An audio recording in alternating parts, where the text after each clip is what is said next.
I didn't owe him a thing, so I did not apologize.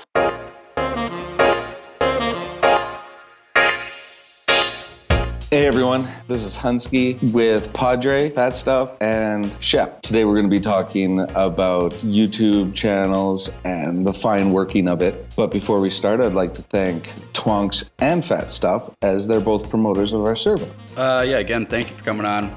We appreciate you taking time out of your day to come on and talk a little shop with us. So I've noticed you've done a pretty fair amount of good work getting those subscribers up there in the multiple thousands. How did you start, and what made you decide, okay, what I want to do is start to do some Ark YouTubing? Because I know for myself, I've thought about doing a YouTube page tons of times here, but it's always trying to find which specific niche you want to do and how you're going to tackle that market, so to speak. So kind of funny enough, at the time when I first started my channel, I was teaching special ed in a middle school.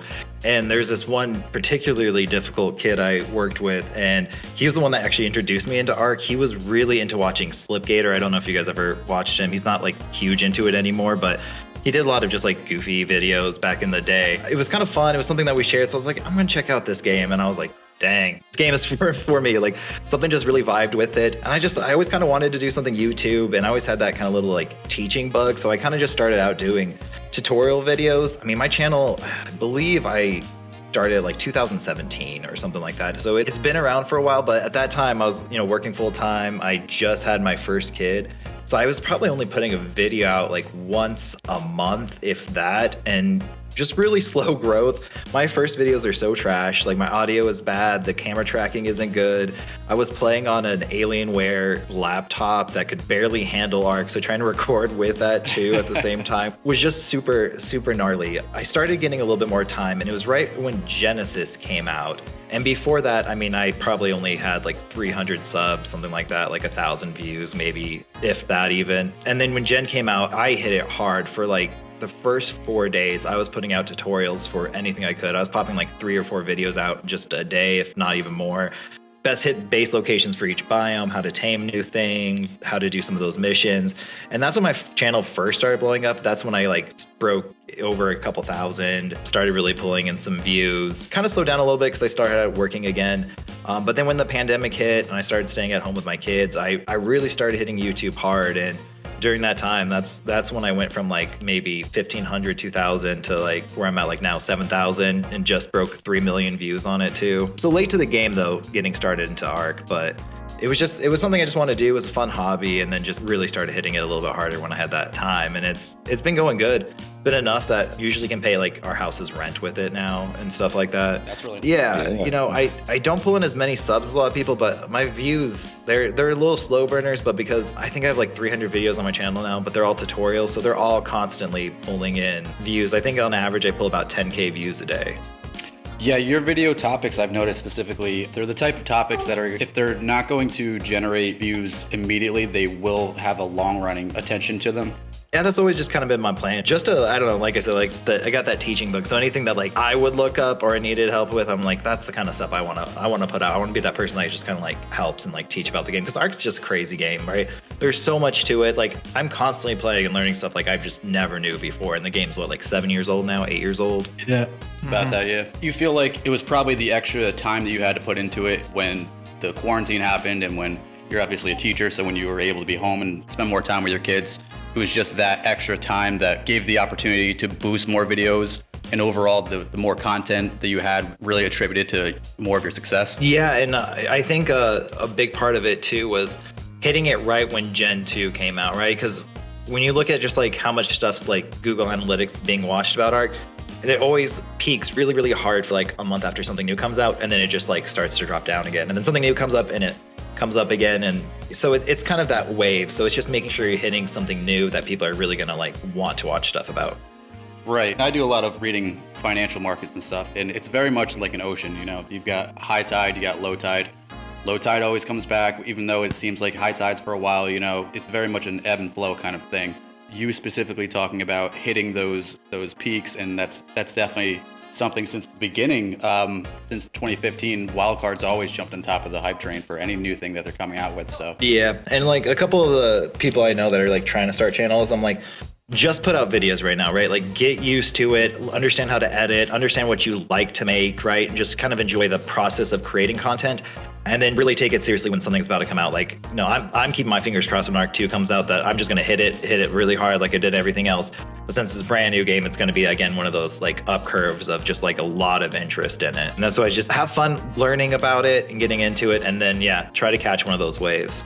Right, and that's going to be super saturated with media already on it. When Ark 2 comes out, there's going to be so many feeds. So definitely hitting it hard and making big videos and plays right away is going to at least get those eyes to you as quick as possible. Yeah, exactly. And it just feeds the algorithm, right, too? Because if you put out a couple of videos that get a little bit of a boost, that's going to put you up in the search ratings when like your next video comes out as well too, especially if it's about like a map or like a specific kind of tame or anything like that. Yeah, And that's why we wanted to bring Shep on as well, because Shep's a guy who's just recently started a YouTube channel. We've got him as a officially partnered YouTuber on our server, and he's got his own channel where he can post to all the different people on here. So it was nice to bring somebody in to where you guys can both talk shop back and forth in terms of starting up the YouTube channel, and over time when you're doing your upgrades and hardware upgrades, and when you are looking into stuff like Google Analytics, it's just something that it's good to have that conversation with. So when did you start up your channel, Shep? Yeah, so 24 days ago, I posted my first video.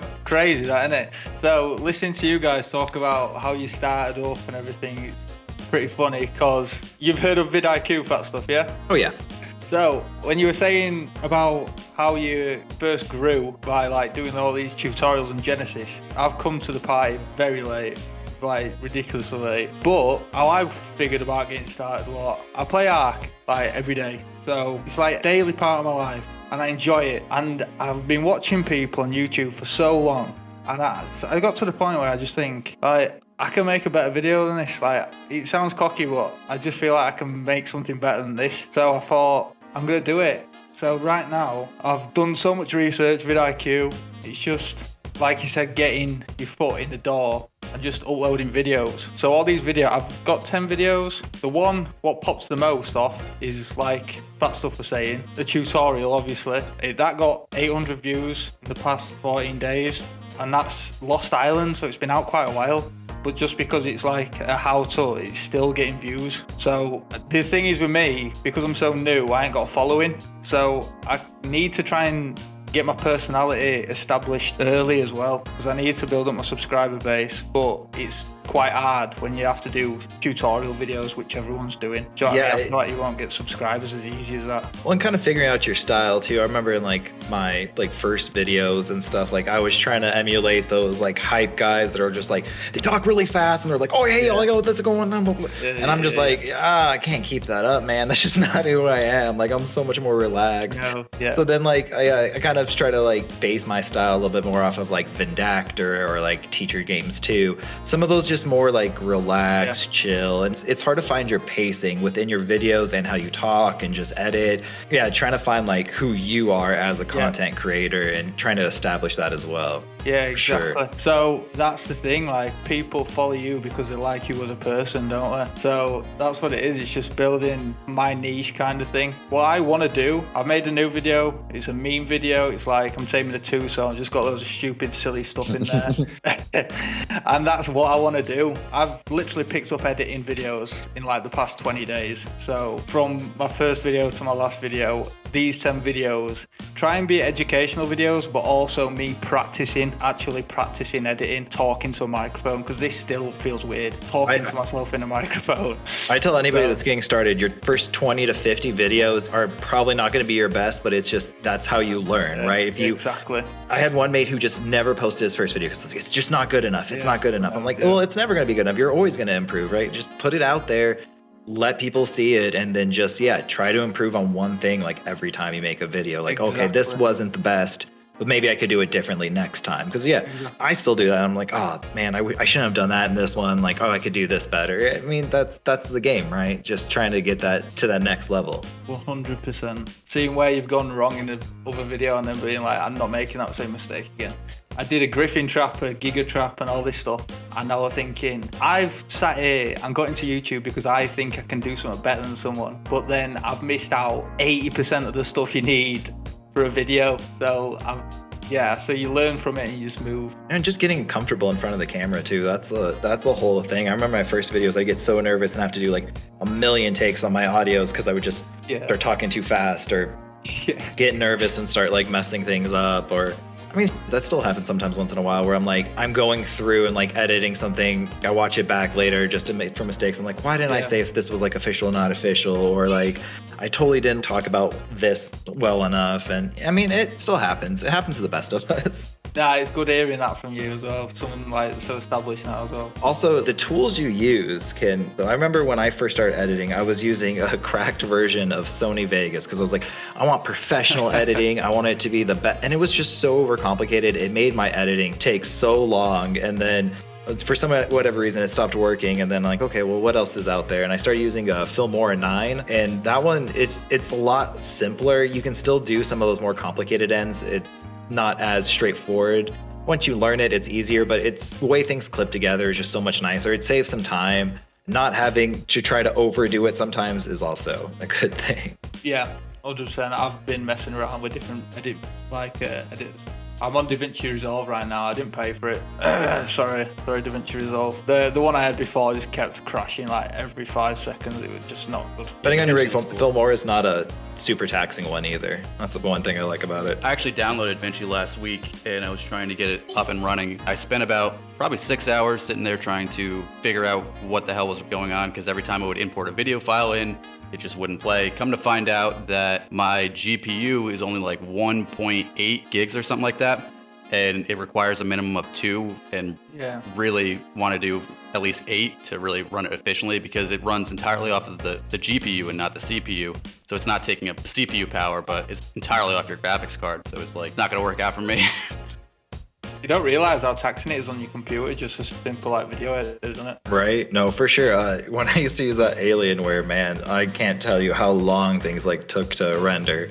It was just like about a year ago maybe, I built my own computer and I got like a Ryzen 7 in it. I got a 3080 in it. So it's a pretty sweet rig now, but for the longest time, just trying to go on a laptop that just the fan was always just blasting, Ark would crash, editors would crash. You have to sit there for 30 nightmare. minutes. You have to sit there for 30 minutes while your video loads up so you can preview a section. Yeah. Oh my god, I couldn't even get the preview function to work on it. It was just like, okay, I'm gonna hope for the best. Hopefully this looks right. It's kind of why I've gone in the direction of, I mean, at least with the limitations to my computer. I bought my computer probably 2011 and I'm still running with it pretty strong. I installed a solid state drive in it. But for me, like when I need to do video editing for like making compilations or doing it specifically for this podcast, what I use is the online ones that you pay for, and those ones tend to be not so taxing on your CPU. Right now, I was using InVideo and then I had to stop using InVideo for the podcast because it has a 40-minute maximum on it. So then I started using WeVideo, and now WeVideo is actually much better. It's much faster. It runs the entire thing in a safe mode sort of deal, so you're not using your entire like CPU or GPU with it. You can edit with it pretty quickly, and then when you export it, you can then export it in whatever quality you want to. Yeah, I would recommend Filmora 9 if you guys are trying to find something that's just a little bit smoother and really easy to run, because it's not very taxing. You can try like a free version with like a watermark on it just to see how it works out. But I don't know what the price is now, but probably 2 years now I've been using it. At the time, it was like $60 for a lifetime license. So I think it was Filmora 7 or 6 when I first got it. Since I got the lifetime license, like every time they upgrade it, I get the new version as well for free then. So you paid a one-time fee for the lifetime, or is it a subscription-based thing? One-time fee, so it was $60. Now I have it. That's worth it. Till $60? Yeah, oh no, for sure worth it. And like I said, it just makes editing really easy. It's real smooth, not super taxing either on the computer, which is always nice. You guys both brought up something that was pretty interesting before when you were talking about your specific niche that you do. I feel like as a YouTuber for a specific video game, it's really important to really choose your niche very carefully. The reason for that is, so if we look at Ark YouTubing right now, one of the biggest ones is, and one of the most watched ones would probably be, PvPers, people who are going out there and joining tribes and getting into tribe wars and stuff like that.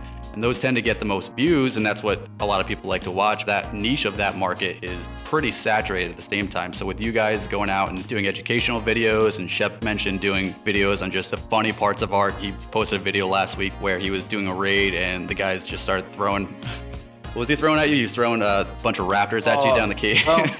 Don't get me started, man. I lost the video. I deleted it by accident. Ah, that was gold, man. Yeah. It was so funny. We were raiding Crouch Bear, and they started throwing out raptors, and we just turned around and ran, and I got pounced, and I was shouting for my tri-mate to come back. I was nearly in tears.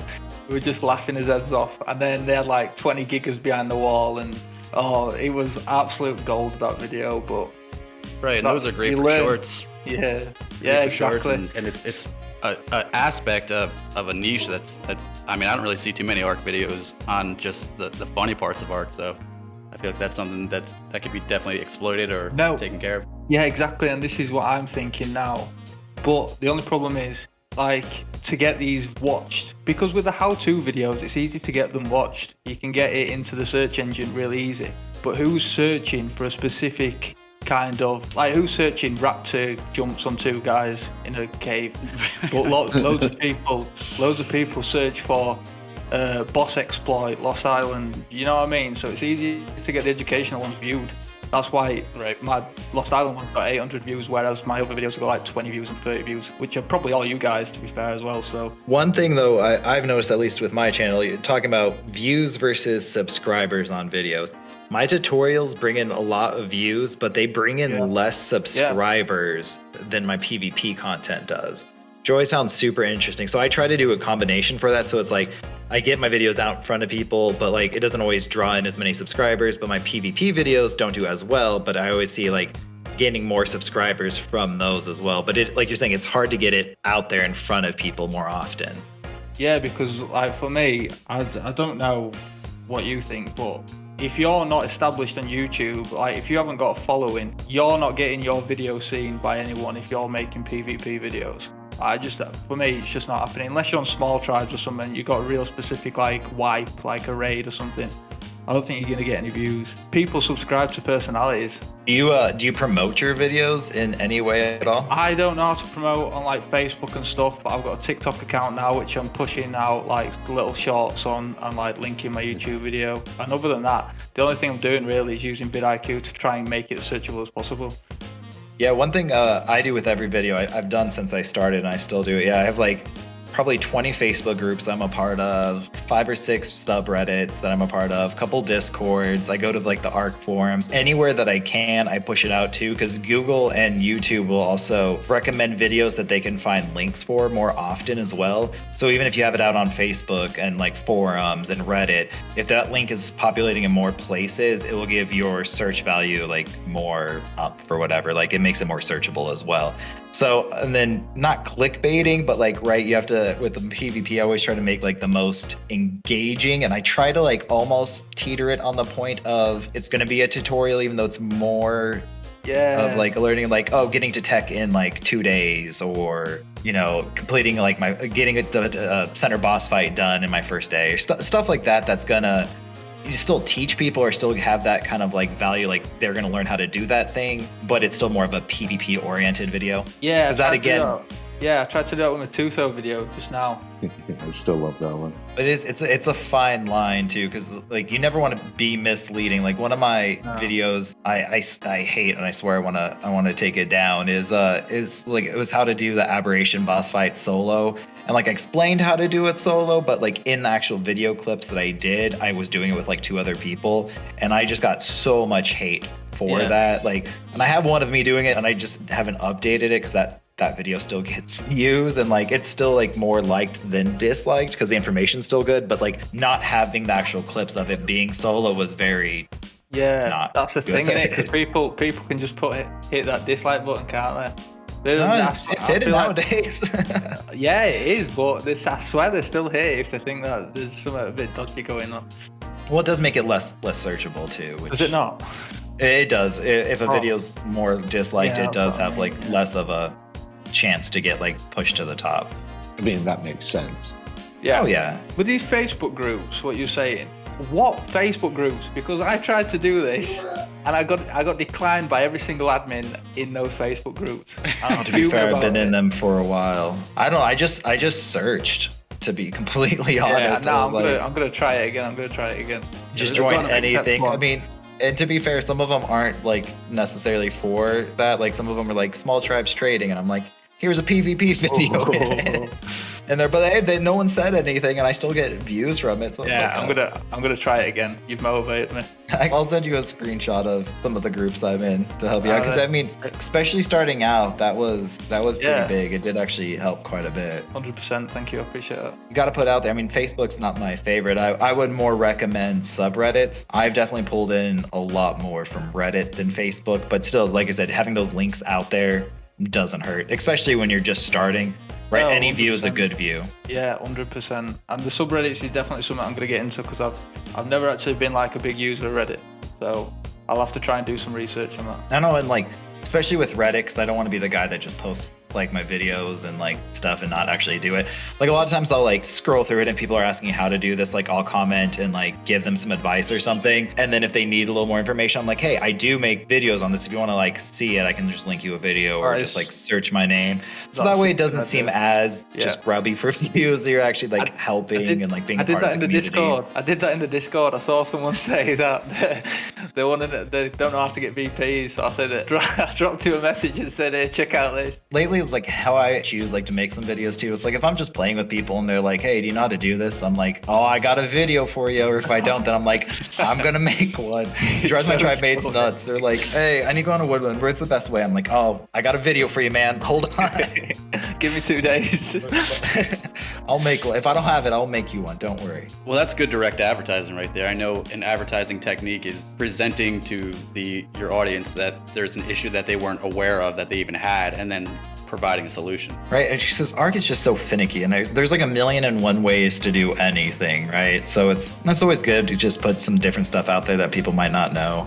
Troll videos though are not good. I have one video. It's like how to stop a stego, because these guys, we were raiding them, and this was before net guns, and where you could like there was a couple counters, but they were giving us so much crap about like, oh, stegos are just impossible to beat. So I made a whole like troll video of how to defeat a stego that was just like complete bullshit. The end of the video was like, the only way to do it is spawn into King Titan to take down the stego. I think I watched that video. I got a lot of hate for that video. I thought it was hilarious, and it took a lot of time to get that one done too. I swear, the more time you really spend on a video, sometimes the worse it does. I spent 2 weeks, not this year, but last year, on the night before Arkmas, which is, I wrote the whole, like, the night before Christmas, but just Ark, like, wrote out the poem, a lot of, like, funny little quips, did a whole bunch of editing for it, and it got like 300 views. It's like one of the least viewed one on my channel, and I spent so much time editing and planning. I was like, oh, this is gonna be a banger. It'd come out right before Christmas. People are definitely gonna click on it, and it tanked so hard. That's upsetting. I don't know how that. Have you seen? Everyone knows Curtis, yeah? Yeah. I've just realised, literally, he uploads almost daily, and he does PvP videos. I could not believe my eyes. Recently, he's been doing a lot. I've noticed that he was doing like a couple, like two or three a week in the last month or so. He's been uploading daily, and I know he's been doing some small tribe stuff. Crazy. I couldn't believe it. I was just thinking, like, surely it takes him like probably plays for like 8 hours minimum a day. If he's that much of a crackhead, he's probably playing like 12 hours a day. And then surely it takes him more than like 3 hours to edit a video. With PvP, he edits very similar to how I do, where it's like he uses his AMD and I'm NVIDIA, but you just do that like back record 5 minutes, and it's really not that bad to do it. It's like, oh, that's interesting, just clip that real quick. Just clip that. Then you just have to trim those sections together and then push them together. Because he doesn't do voiceovers or anything like that. It's just purely the clips. It's a quick way to do it. Teach me.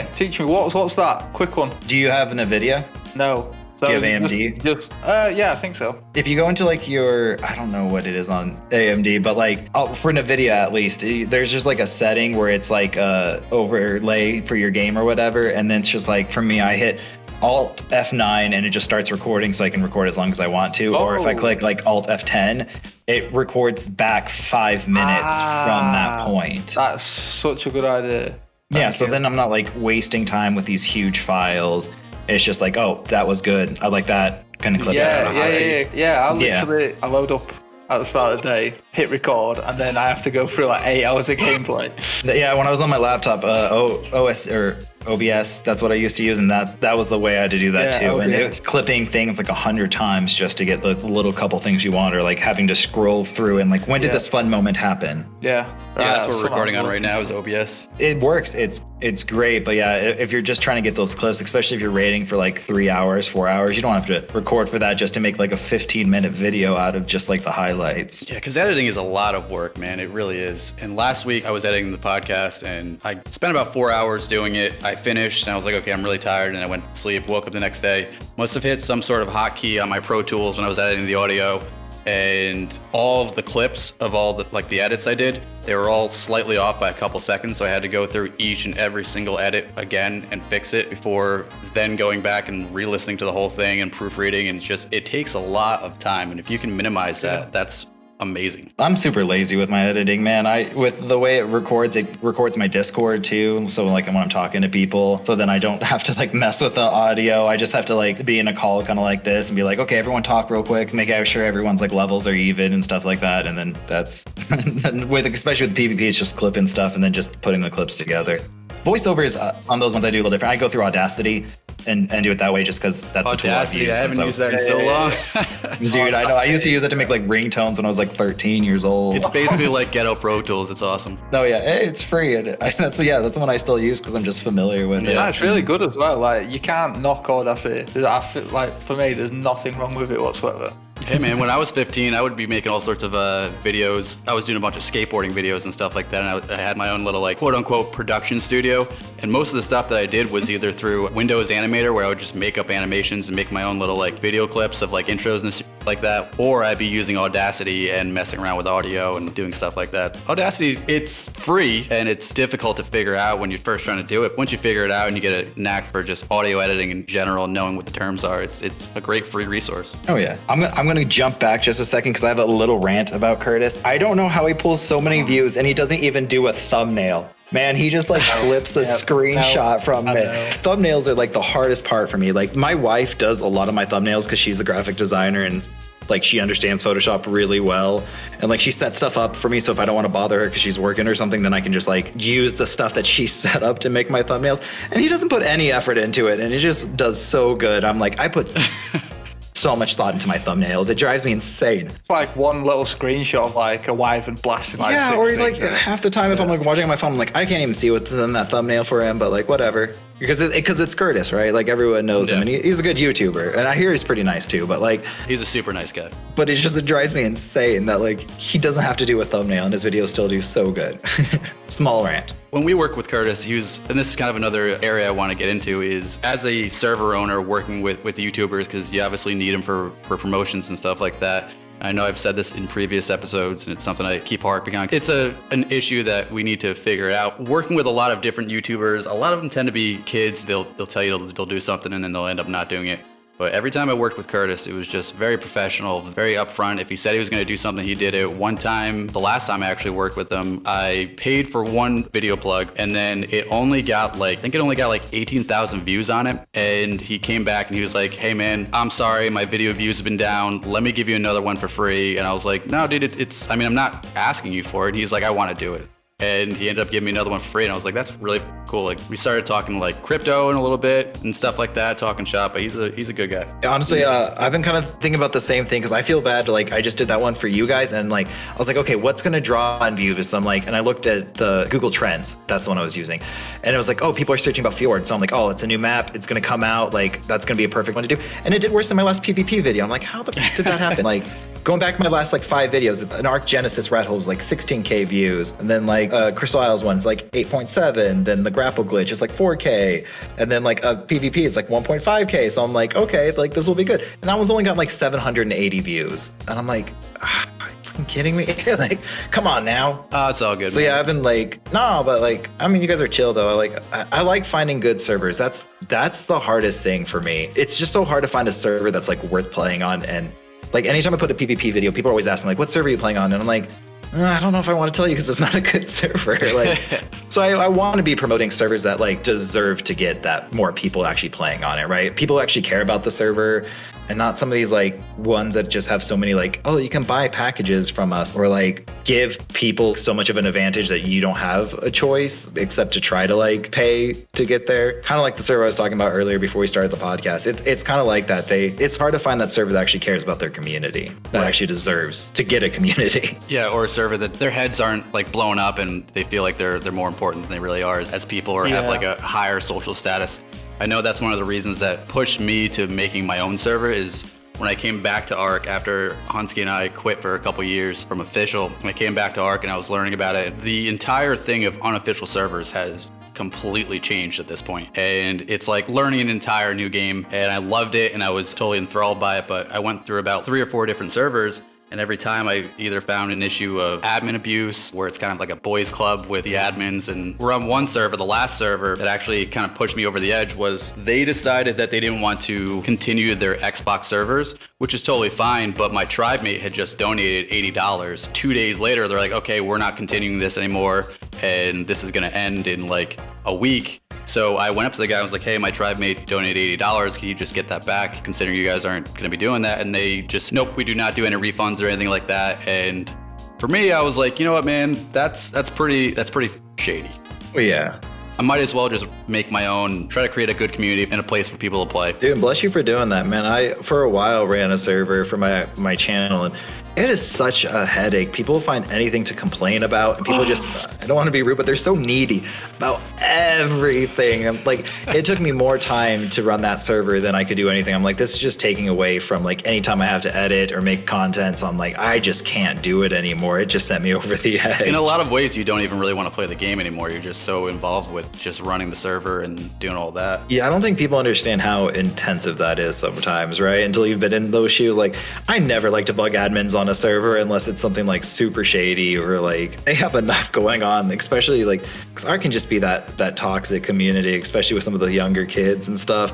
And it's like they get raided and then they just like want to complain about it and say everything was unfair, or like, oh, you know, I got killed by a sniper once. They're aimbotting. They got ESP.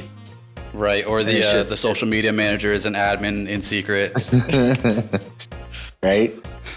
Talking about I'm going to cut back to something here. Talking back to the like people paying money and everything. That did come up in our general chat. I had said, if you have an idea to help pay for a server without some form of income from the community, I'm 100% sure Padre would listen to that. The less money people could spend to game, obviously the better.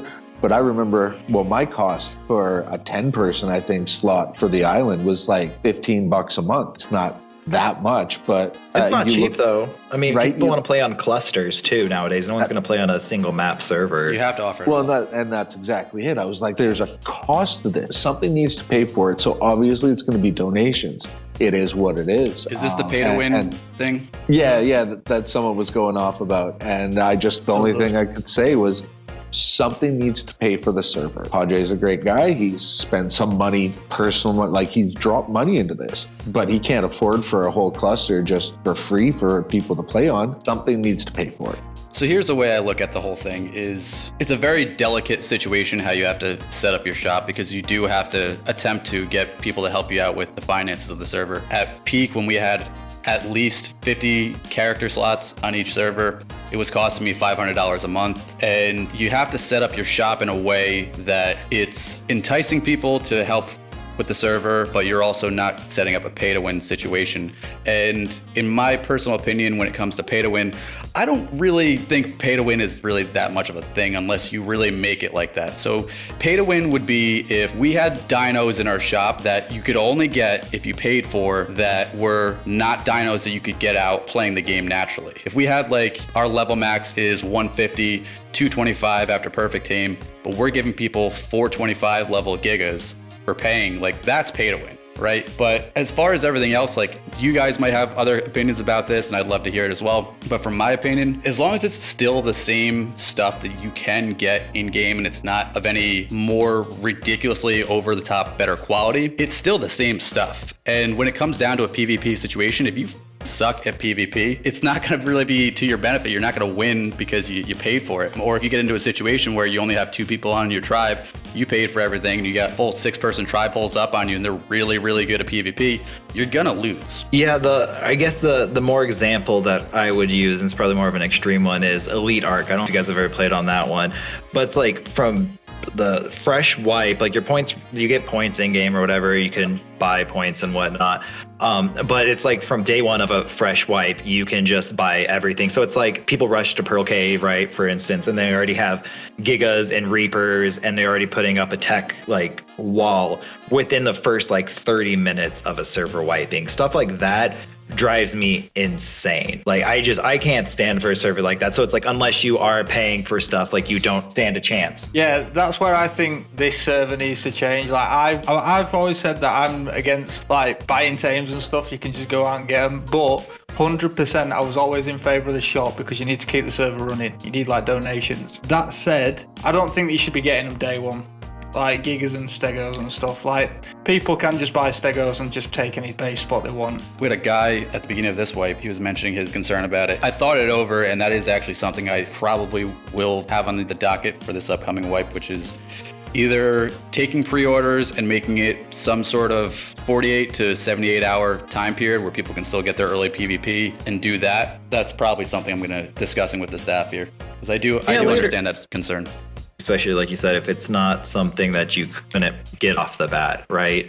But as long as it's not right on the game, because that breaks like that early game PvP, which is always my 100%. favorite part of any arc wipe, is like the first week, right? Just trying to get built up. But that beginning, you know, when you're fighting with PTs and people are using long necks and it's just like bola fights on like foot and stuff, that's like my favorite part of arc. Not like the end game where everyone's just using tech stuff only and stuff like that. So it's like when people have those servers at like day 2, people are flying around with tech suits, right? That just drives me nuts. Yeah, I think honestly, console, that's like the main audience too. Like if you look at Lions Den, people have heavies up day one, like within the first few hours. But that whole part of Lions Den, the reason why they get so many slot capped servers every single wipe is because it is literally just a PT fest. And to be fair, now it's a Bloodstalker fest.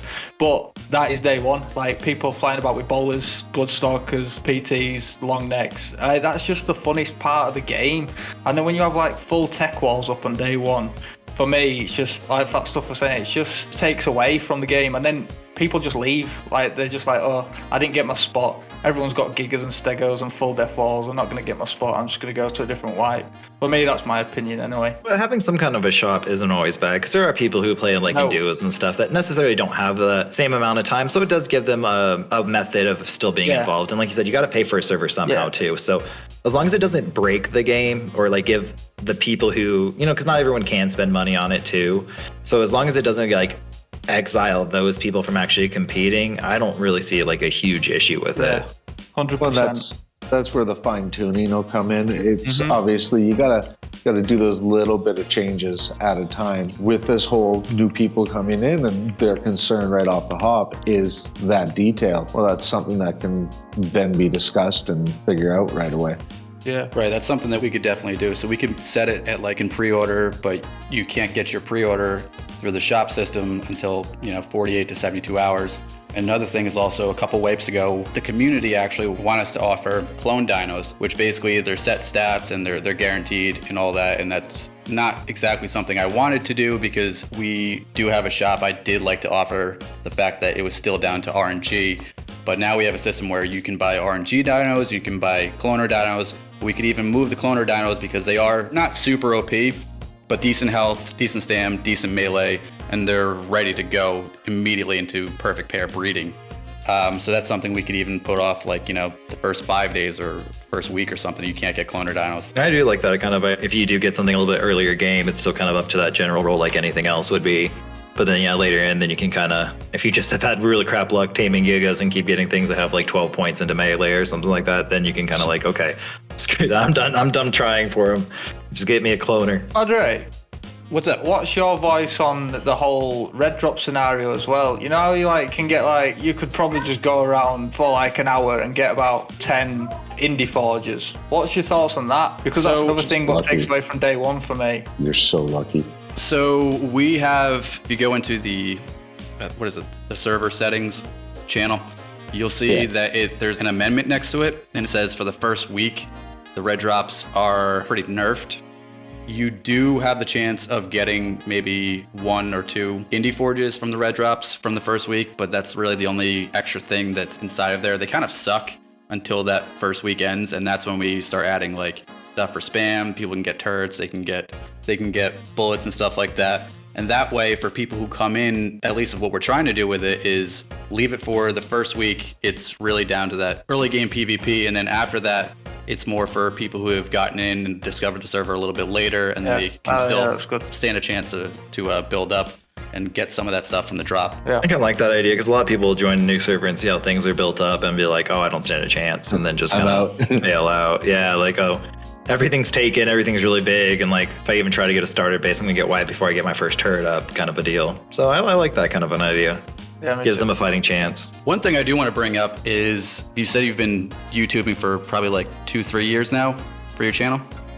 Yeah, pretty hard hitting it, yeah. Okay, is there a thing about doing promotions for servers that some YouTubers just don't like doing it for a specific reason? Because I've noticed, for me being a server owner, going and contacting literally 50 different YouTubers, most of them just won't even respond, and then sometimes when you do get a couple that respond, but out of like the 25 to 50 that I'll do pre-wipe all different YouTubers every time, I usually only get like 2 to 3 responses back, and I'm wondering, is that for a specific reason? Or for me, at least on my end, it seems deals fall through before they ever happen. I've been contacted by like a lot of servers, and they're like, okay, we're gonna get something started. I'm like, okay, well, just what's the script you want me to read? What's the spiel and stuff? And then like either they just like end up kind of like you're talking about, just fizzling out, nothing ever happens of it, or two, like they demand a lot of stuff and they want you to like put out a bunch of videos before they pay. And I'm always like, I'm okay with maybe like if you want me to do multiple videos, like half before and then half after. That way it's like, I'm gonna follow through still, but then I also know like I'm not gonna promote a bunch of stuff and then just not get paid, because it's like, well, then I have to figure out something to do with those videos, because I don't want that video to be seen by a bunch of people. You scammed me, so then like what's the chances that you're gonna scam my audience too then? So I think it's just that makes sense. That business side of it that people don't like to deal with. Because I mean, it's kind of annoying like having like a week-long back and forth with someone, and then like you're trying to get everything set up, and then they just like ghost you on it too. So I think a lot of people, like, unless it's like a super well known, they might just be like, oh, this is just going to be some BS and not worth my time. I can see that for sure. But to that specific, server owners are approaching the YouTubers and they want some crap like that, where they want you to post the videos, pay you after. That's like, I don't know, man. Do you like to work for free? Because I don't. That's just the kind of thing. It's just like, especially if you never worked with them in the past. There's, oh gosh, what was it? When I not first got started, but when I first started getting bigger, there was a server that I worked with, and I was like, yeah, no, you got to pay me up front for this one. And like, then I'll post it out and stuff. But then later on, they're like, hey, do you mind doing a promotion for us? And then like, yeah, send me the script, and like, you can pay me after, because like I've worked with them, so there's that trust there. But unless you have that like little bit of trust already established, it's kind of hard to be like, yeah, no, I'll do all this work for you, and then like maybe I'll get paid. Moving back to before, when we were talking about, we had brought up the topic of the amount of views that YouTubers get by comparison to how many subscribers they have. That's definitely something that me as a server owner, I look at when I'm looking to find people to promote my server through, because sometimes you get people that have like, a couple 100,000 subscribers, but their average view is like 25,000 or something like that, which is, it's really only like 1/8 of their overall subscribers, But yeah, it's definitely something that goes both ways. It's really tough to find a common ground between the two. I know that. Yeah, there's a lot of methods to bot up your subscriber count, and my rule of thumb is if like majority of their videos only get half of what their subscriber count is, they're not probably earned subscribers. Like if you look at majority of my videos, they outperform the amount of subscribers I have, because I've been very like, my family doesn't subscribe to me. Like I don't have friends like deliberately just to subscribe to me. I'm like, been very proud of my like, these subscribers subscribe on their own will. Like I've earned every one of these darn subscribers. Right. And I know from my end, I definitely want to know that, because if I'm paying a YouTuber to do a promotion for us, it's an investment, And I want to make sure that we're gonna get a return on that investment. One specific situation, we have a YouTuber that we have worked with in the past, and he's pretty large. I'm not going to mention any names. He's recently come back and started doing YouTube promotions again, but now the rate that he wants to charge is literally what I was paying for 3 videos in the past, which, you know, I get it. He's got more subscribers now, and that wouldn't be an issue, but I went through my PayPal statements from when we actually did promotions with them, and I basically realized, like, yeah, it populates the server, but most of the people that are viewing his content that come to the server aren't the type of people that are going to donate to the server, try to help the server out. Now I'm spending double, even triple what I was spending before, but I'm not sure that I can get the return on it. So from my standpoint, like, yes, that's going to more than likely populate the server, but it's not going to pay for itself. And it's kind of tough to make that decision. Yeah, you know, and maybe this isn't the best thing to say as a YouTuber myself, but like, not a lot of times when I see a server ad on a YouTube video, unless they're actually like playing on the server, I don't always take it as seriously either, because it's like, oh, they're just, you know, they're being paid to say that. Like, they don't really have an investment in it. They don't know if it's a good server or not. Right. Like before I did your guys' like, I jumped on it. I'm like, I want to check this server out and see if it's actually something that I would play on. That would be actually like worth my time too. So that's always like a finicky one too, is like how many of those people are going to go over. And also depending on the content that the people make, right? If they're a small tribes content creator, like a lot of those people want to gravitate towards a server that feels like that, or like that play style, or our small tribe servers themselves. Or, you know, if they're making a lot of Steam content with a lot of mods and you're, you know, a Windows 10 server that doesn't do mods, then it's like, are those views going to translate to this server as well? So that's always kind of like I'm sure is like a tricky thing to figure out, like what YouTuber, what kind of content is actually going to bring people over to the server because it's a similar type. Right. I actually think I was online when you came on the island the first time. So I think I was sitting there and your name popped up and I'm like, oh shit. He's actually coming to check out the server, where I hadn't seen anyone else that's tried to help promote the server. I haven't seen them actually on it. And like you said, people want to know you're on that server and you actually like what you're playing. Right. I mean, from a side, like, I'm sure too, if like some of those guys actually like did a season on it after promoting it or something, that would also bring a lot of people in, because they're like, oh, I'm going to try to find that. I'm going to find that guy. I want to try to raid him, or like have a chance to like PvP with him. Right. Yeah. I want to post the video taking him down. Right? Like that mentality. They go in and they're like, this guy posts PvP videos where he's just, you know, smacking people around.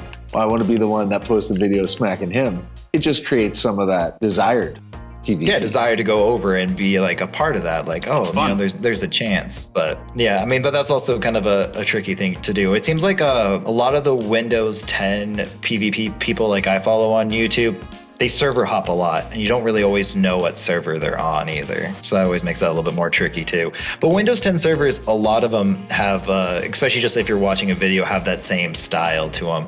Versus Steam, where like a lot of them put their like server logos on the screen and different things like that. Yeah, I've seen certain Steam servers where they have the shop set up to where you go through and you buy it online, and then it just like automatically puts in the game. And I just saw that and was like, oh my God, I wish I could do that. That's so cool, isn't it? Yeah. Yeah, Windows 10 has a lot more limitations to that.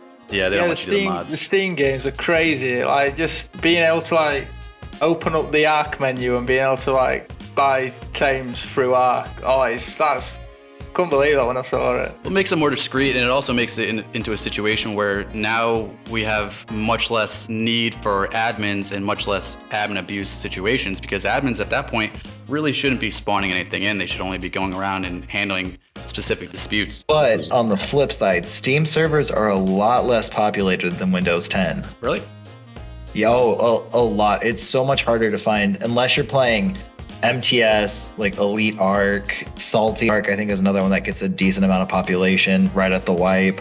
Other than that, a lot of them are dead right now. I think a big factor to that is people get sick of mods after a while, right? The people who really like Ark like to tend to play like more of a base game experience. Right. Also, having it available on Game Pass, I think is huge. So you get a lot of new people who are just checking it out because, you know, they subscribe to Game Pass and they don't have to actually pay for every DLC. They can experience the full game for $10 a month then, versus except for Gen 2. You still have to pay for Gen 2. I thought they just released the Gen 2. Oh man, if they just did that, I would be so mad. Yeah, I think Gen 2 within like the last couple weeks went into because they put out the Explorer, the Survivor pack then on it. Because I was like, I don't want to buy Gen 2. Like, I don't want to sink more money into this game. I bought it like 3 times. I bought the season pass to this. I don't want to do this. It was a solid investment. It was a solid investment. Right? But he's like, you got to do it. You got to need do it. No. You got to do it. So I finally dropped the money, and I think it was like, I said it was like $40. Oh, I think you can only buy it if you get the Genesis season pass. Yeah. I don't think you can buy Gen by itself. No, you can't. So I was like, oh, this is a little bit of kick in the nuts, but fine. I'll give in. They want me to get it so I can learn it. And if it's free now, I'm going to be a little salty. You need to learn that. You need to learn that about Xbox. Whenever you want to buy a game, whenever you buy that game, it's going to come out on Game Pass 2 days after you buy it. Go on Like 70% sale. Right? Yeah. Like I couldn't. 100%. I was so mad. Or I am. If that is true, I'm gonna go cry in the corner for a little while. It's rumored that Ark 2 is going to go straight to Game Pass too, as being one of those like I bet it will releases. They're backing a lot into Ark 2.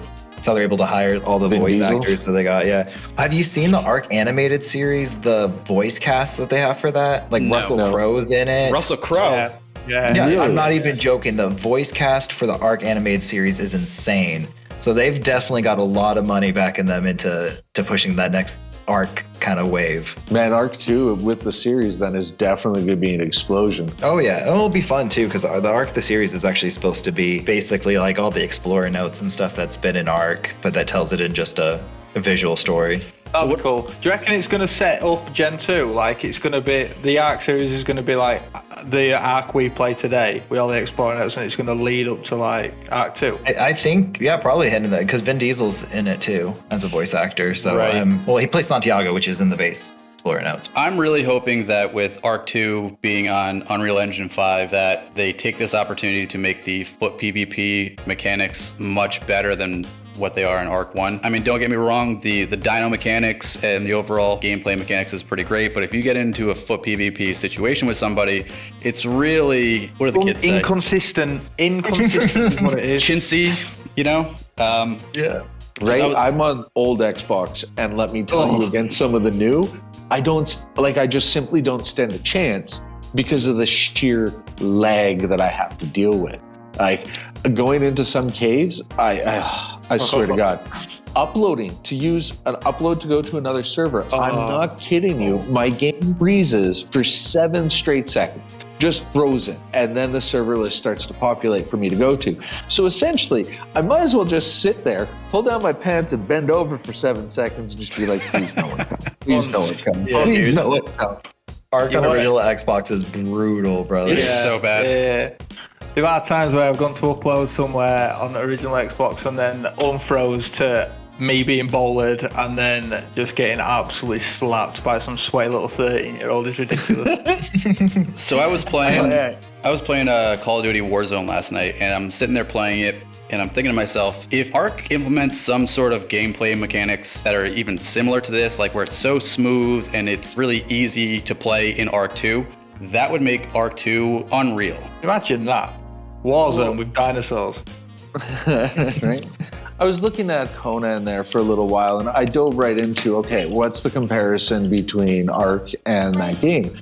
The one thing I kept coming back to that everybody seemed to talk about was the foot PvP. I never got much into the PvP on Conan, but I guess it was more skill-based as opposed to the weapon. Like in Ark, one person has a primitive pike is going to lose that foot PvP to someone who happened to have got a higher level one, even in a drop. You know what I mean? Like, they're going to have an advantage just because of an item. Whereas, from what I understood, Conan was about skill. So I would love to see them implement something more like that, where your sword does, set amount of damage. You can get a little bit better ones, but not to the extreme of one does 100% damage, the other one does 430% damage. Yeah, versus like a Prim versus like an Ascendant Fabi, right? Where you're like snapping legs with one shot versus like 6 clips to break gear. Awesome. Right? Melee Bob with a capped pike. But that's what I mean. It makes that foot PvP so broken because anybody with a high level can beat someone with a lower level exact same weapon. It is very situational though. Like, you can, you outplay someone. There's ways to play it. But I do understand what you're saying. I mean, yeah, like kind of like talking about Conan, you have options to roll and dodge, and there's a little bit more than just strafing left and right when you get in a fight, or just running and jumping and crouching and or maxing trying out to lay your down. player That's speed. what I was talking about. Yeah. Is that whole like more skill based, that roll timing, all those things where, like you said, right now you go left or right. Yeah, pretty Yeah. much. One of the things that I always do is whenever I get into a PvP conflict in foot PvP and Ark, I always have a good level pike or something like that on me, and they can sit there and they can try to snipe me. They can try to sit there with a shotgun. More than likely, 8 times out of 10, I'm gonna win that because I'm just gonna run up to you straight to the side. You're getting net gunned instantly. I also net gun people as well, and then pike them. All right, fair enough. That's a good play. Good play. So we're coming to the end of the podcast here. Let me just ask you one more question for guys like Shep and for any sort of new YouTuber. What's the number one thing that you would recommend doing and the number one thing you would discourage? I would say just for at least your first, I would say like 20 or videos or so, have fun, enjoy making the content that you're making. Don't worry about how like amazing the quality is or, trying to follow trends. Just learn the ins and outs of, posting a video, getting those tags in it and making thumbnails and editing. Just have fun enjoying it, because if you spend so much time just trying to be perfectionist about everything, you're going to start hating it and you're not going to enjoy what you are doing.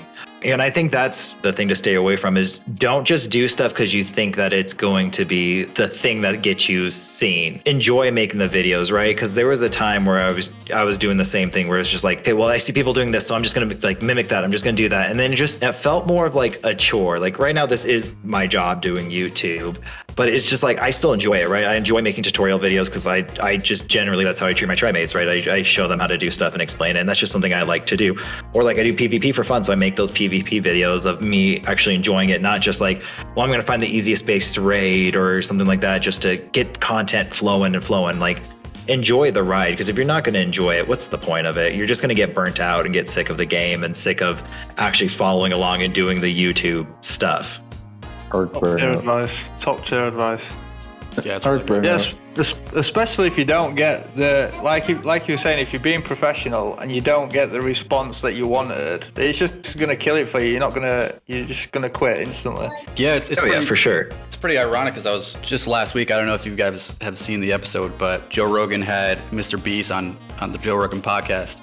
And yeah, I watched it. Yeah, and he was explaining how he did it over the course of like 7 years or something like that from when he was a kid, and he just met up with the right group of guys who had the same mindset where they're just trying to figure out this YouTube thing, try to see what works, and they're bouncing off of each other. And then through enough trial and error and doing it, they eventually just figured it out. And that's one of the key things that he said is like, if you just stick with it, you'll figure it out eventually. But keeping that whole thing in mind of making it so that it remains something that you enjoy doing and not a job. I mean, congratulations to you for your success. That's amazing that you can pay for your rent and provide for your family with just doing what you enjoy off of YouTube. I think you kind of hit the nail on the head right there with keeping it something that you enjoy doing and not losing sight of the overall picture. Yeah, because it's easy to kind of get caught up in it. It can be discouraging when you don't get the views that you want, or it's just not picking up steam right away. But if you're still enjoying what you're doing, it makes some of those earlier hardships a lot easier to handle. For sure. Anybody else want to mention anything? Subscribe to me and Shep if you guys haven't already. Shameless plug. Shameless plug. Follow Shep's TikTok. Don't follow my TikTok because I don't really post Ark stuff. It's just shit posting of my regular life. You can't do that. You can't tell someone not to follow you because now I want to go follow you. You're gonna see more dad humor and stuff like that than you're gonna see Ark content. Don't follow me on anything. We also have a Realm TikTok, so go take a look at that. Go play on the Realm. Go check it out. I'm going to start my season on there soon, so hopefully 100%. We can find each other. Hey, I'll slap you. Do it. YouTuber versus YouTuber. I was going to say, we'll get that perspective from both sides of that PvP so we can put the plays for each other. That's something I'm trying to get the community to do right now is that content. Call someone out for a gigafight. And Shep, why'd you follow me? I told you. you can have that gigafight, but you can get the perspective from both sides. So it just makes a nicer video in my mind to watch that kind of go down.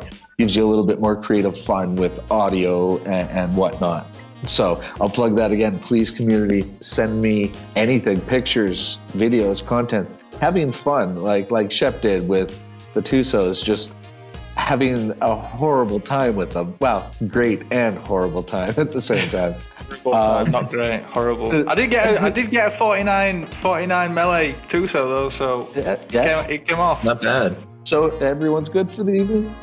Yeah, thanks for having me. It was fun, and definitely love to be back on another episode sometime for sure. Yeah, we definitely do want to thank you and Shep for both coming on and taking time out of your day. You guys are really awesome guys. Glad to have you a part of the community. Glad to have you on here for sure. Huntzki, you want to take us away? Just want to thank everyone for listening. This has been Huntzki, FattStuff, Shep, and Padre. We'll see y'all out in the realm.